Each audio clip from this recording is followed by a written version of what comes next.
प्रधानमंत्री नरेंद्र मोदी ने आज अलीगढ़ में चुनावी जनसभा को संबोधित किया और प्रधानमंत्री ने एक बार फिर कांग्रेस पर तीखा हमला किया। पीएम मोदी ने कहा, कांग्रेस और इंडी के धन के एक खतरनाक इरादे से मैं आज देश और अलीगढ़ के लोगों को आगाह कर रहा हूं। कांग्रेस और इंडी गठबंधन की जमकर नजर आपकी गाढ़ी कमाई पर है। कांग्रेस के शहजादे का कहना है, उनकी सरकार आई तो कौन कितना कमाता है, किसके पास कितनी प्रॉपर्टी है, किसके पास कितना धन है, उसकी जांच करवाएंगे। हमारी माताओं बहनों के पास जो सोना है वो स्त्री धन है, इसे पवित्र माना जाता है। कानून भी इसकी रक्षा करता है। अब इन लोगों की नजर महिलाओं के मंगलसूत्र पर है। इनका इरादा माताओं बहनों का सोना चुराने का है। ये माओवादी सोच के है, ये वामपंथियों की सोच है। ऐसा करके वे पहले ही कई देशों को बर्बाद कर चुके हैं।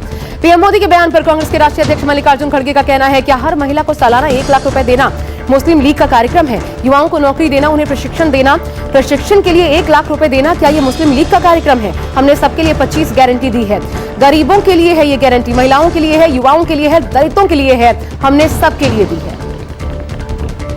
पीएम के बयान के बाद राहुल ने साधा प्रधानमंत्री पर निशाना। कहा, पीएम के पास मुद्दों से भटकाने की नई तकनीक है। झूठ के कारोबार का अंत अब नजदीक है। राहुल गांधी बोले, लोगों के मुद्दे से भटकाना चाहते हैं प्रधानमंत्री।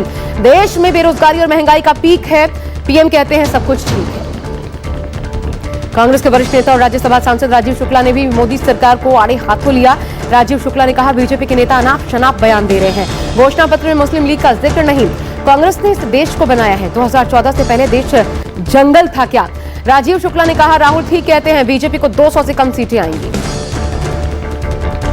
दूसरे चरण की वोटिंग से पहले बीजेपी कांग्रेस में जुबानी जंग तेज। राज्यसभा सांसद कपिल सिब्बल ने पीएम मोदी पर अल्पसंख्यकों के मुद्दे पर निशाना साधा। पीएम की बयानबाजी से लगा कि पहले चरण का चुनाव पक्ष में नहीं रहा। कपिल सिब्बल ने कहा, पीएम के भाषण में बहुत सारे लोग उनके भाषण से निराश हैं। भाषण से लगा कि भारत में रहने वाले अल्पसंख्यक घुसपैठिए हैं। ये कैसी राजनीति और संस्कृति है?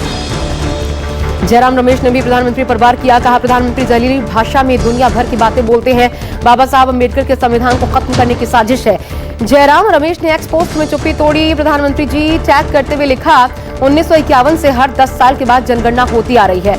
इसे 2021 में कराया जाना चाहिए था, लेकिन आज तक नहीं किया गया। इस पर पीएम चुप क्यों है?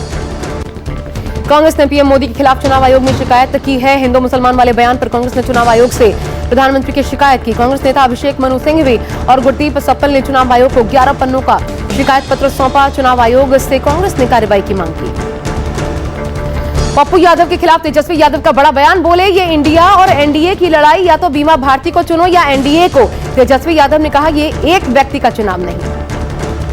लोकसभा चुनाव के बीच बीजेपी का खाता खुल गया। गुजरात में बीजेपी ने पहली जीत दर्ज की। सूरत में पार्टी के उम्मीदवार मुकेश दलाल निर्विरोध निर्वाचित हो गए। नामांकन पत्र वापसी के अंतिम दिन सभी 8 उम्मीदवारों ने अपनी उम्मीदवारी पीछे खींच ली। इसके बाद बीजेपी के कैंडिडेट मुकेश दलाल निर्विरोध निर्वाचित हो गए। सूरत में एक दिन पहले कांग्रेस कैंडिडेट नीलेश कुंभाड़ी का पर्चा रद्द होने पर समीकरण बदल गए थे। सूरत में बीजेपी प्रत्याशी की निर्विरोध जीत पर राहुल गांधी का पोस्ट। तानाशाह की असली सूरत एक बार फिर देश के सामने।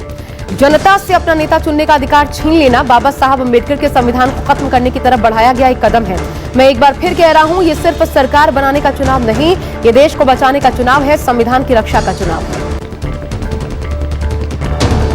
बिहार के उप मुख्यमंत्री सम्राट चौधरी ने कहा, कांग्रेस पूरी तरह तुष्टीकरण में जुटी है। तुष्टीकरण करके इस देश में कुछ नहीं हो सकता। इस देश के सभी वर्गों के लिए काम करना होगा और पीएम मोदी ने हर वर्ग के लिए काम किया है और आगे भी करते रहेंगे। लोकसभा चुनाव को लेकर आज बीजेपी की बैठक गृह मंत्री अमित शाह करेंगे। चुनाव को लेकर बैठक पार्टी के महामंत्री और अन्य वरिष्ठ नेता शामिल होंगे। आगामी चरणों की तैयारी को लेकर मंथन होगा। केजरीवाल की डॉक्टर से परामर्श की मांग को खारिज कर दिया कोर्ट ने। राउस एवेन्यू कोर्ट ने केजरीवाल की मांग खारिज की। स्वास्थ्य जांच के लिए एम्स का पैनल भी गठित हो गया है। एम्स का पैनल तय करेगा इंसुलिन दी जाए या नहीं। सीएम केजरीवाल की जेल अधीक्षक को चिट्ठी। कहा, तिहाड़ जेल प्रशासन के बयान झूठे। मैं लगातार इंसुलिन मांग रहा हूं। दिन में 250 से 320 के बीच आ जाती है मेरी शुगर लेवल।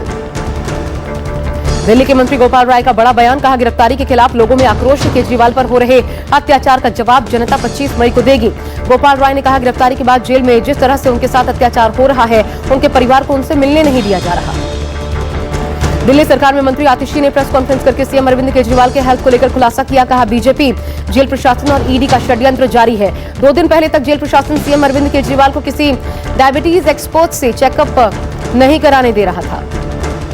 ममता सरकार को हाईकोर्ट से बड़ा झटका। कलकत्ता हाईकोर्ट ने शिक्षक भर्ती 2016 रद्द की। 6 हफ्ते में सैलरी वापस देने का आदेश सुनाया। 25,000 से ज्यादा की भर्ती हुई थी। निषाद पार्टी के चीफ और यूपी के मंत्री संजय निषाद पर संत कबीर नगर में हमला। समर्थकों पर अज्ञात लोगों ने हमला किया। शादी समारोह में देर रात शामिल होने गए थे संजय निषाद। हमले के दौरान मंत्री संजय निषाद जख्मी हो गए। सोशल मीडिया पर पोस्ट कर लिखा, संत कबीर नगर मोहम्मदपुर कठार के यादवों ने हमला किया।